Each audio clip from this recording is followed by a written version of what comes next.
Hello, welcome back to my channel. কেমন আছেন সবাই? আজকে আপনাদের সাথে যে রেসিপিটা শেয়ার করতে চলেছি সেটা হচ্ছে একদম নিরামিষ ধোকার ডালনা। আমার এই রেসিপিটা যদি আপনারা ফলো করেন তাহলে আপনাদের দেখবেন একটা ধোকাও ভেঙে যাবে না। ইভেন যারা প্রথমবার ধোকা বানাচ্ছ তাদেরও একদম পারফেক্ট ধোকা রেডি হয়ে যাবে। তো চলুন ধোকা বানানোর প্রসেসটা শুরু করা যাক। আমি প্রায় 2-3 ঘন্টা আগে ভিজিয়ে রেখেছিলাম ছোলার ডাল 2 কাপ মতো। সেইটাকেই মিক্সিং জারে দিয়ে তার মধ্যে আদা এবং কাঁচা লঙ্কা দিয়ে ভালো করে একটা পেস্ট তৈরি করে খেয়াল রাখবেন ডাল বাটাটা যেন একদমই খুব বেশি জলো না হয়, আবার একদম থেকো যেন না হয়। তো এরপরে মিশ্রণটা বানিয়ে নিয়ে আমি তার মধ্যে দিয়ে দেব পরিমাণ মতো নুন।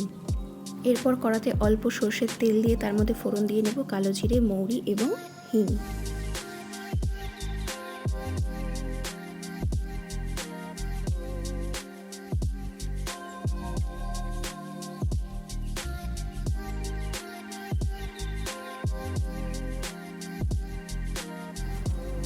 ফোড়নটা একটু নাড়াচাড়া করে নিয়ে তাতে দিয়ে দেব বেটে রাখা ডাল।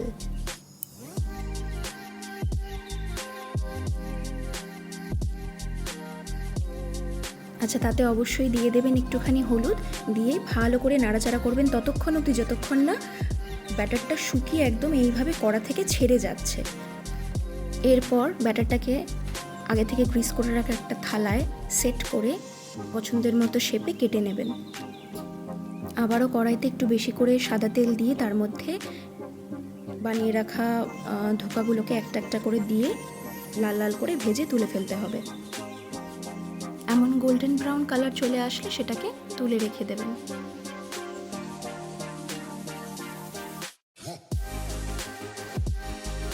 আমরা বানাবো ধোকার সেই বিখ্যাত ঝোল, যার জন্য আমি প্রথমেই কুচি করে রাখা কিছু টমেটোকে ভালো করে পেস্ট করে নেব। এরপরে কড়াইতে তেল দিয়ে তাতে ছোট ছোট টুকরো করে কেটে রাখা আলুগুলোকে লাল লাল করে ভেজে তুলে রাখবো। আপনারা আপনাদের পছন্দ মতো শেপেও আলুটাকে কেটে নিতে পারেন। আমি এইভাবে ছোট ছোটই কেটেছি। আলু ভাজা হয়ে গেলে কড়াতে পরিমাণ মতো সর্ষের তেল দিয়ে তাতে ফোড়ন দিয়ে নিতে হবে।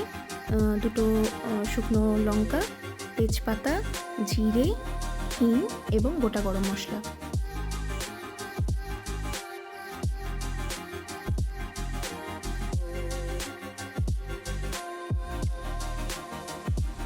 ফোড়নটা হালকা ভাজা ভাজা হয়ে গেলে তার মধ্যে দিয়ে দিতে হবে আদা এবং কাঁচা লঙ্কা বাটা, দিয়ে ভালো করে নাড়াচাড়া করে নেবেন যাতে আদার কাঁচা গন্ধটা চলে যায়।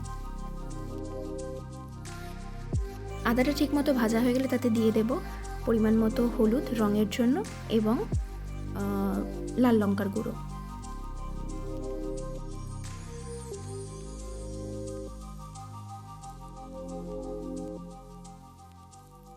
আর একটু ভালো করে নাড়াচাড়া করে তার মধ্যে দিয়ে দেব টমেটো বাটা।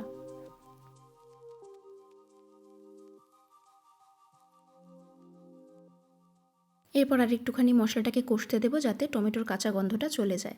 সেই ফাঁকেই আমরা তৈরি করে নেব একটা আলাদা পেস্ট, যেটা হচ্ছে গিয়ে চালমগজ এবং কাজু।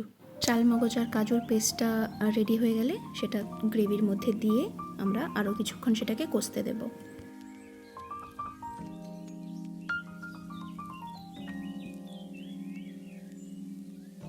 গ্রেভি থেকে এরকম হালকা তেল ছেড়ে আসলে তাতে দিয়ে দেব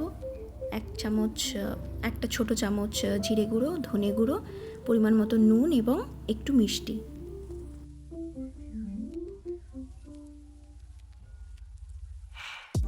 এরপর অল্প অল্প জল দিয়ে ভালো করে মশলাটাকে কষিয়ে নেব যাতে ভালোভাবে তেল ছেড়ে যায়।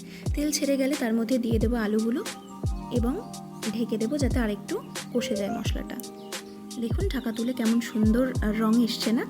হ্যাঁ, একদম সুন্দরভাবে তেল ছেড়ে গেছে, গ্রেভি একদম রেডি। এইবার এর মধ্যে পরিমাণ মতো জল দিয়ে দেবো। জলটা একটু বেশি রাখবে কারণ ধোকাটা ভালো করে এর মধ্যে দেওয়ার পরে ফুটে ঝোলটা একদম টেনে নেবে। জল ভালো করে ফুটে উঠলে তার মধ্যে দিয়ে দেবো পরিমাণ মতো ঘি এবং গরম মশলা।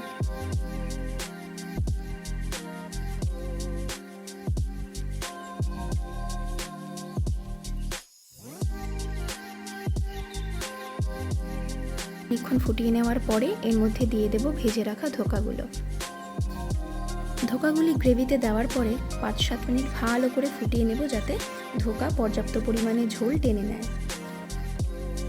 5 মিনিট হয়ে গেছে। দেখুন ধোকাগুলো কি সুন্দর ঝোলটাকে সোক করে নিয়েছে।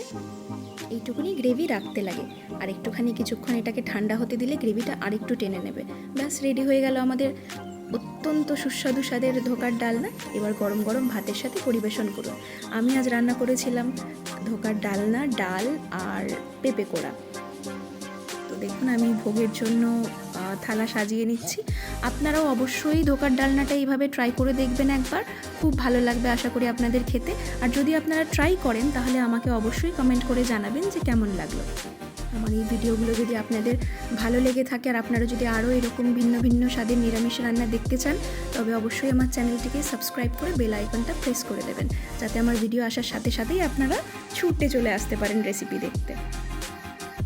তাহলে চলুন ভিডিওটা আজকে এখানেই শেষ করলাম। Thank you.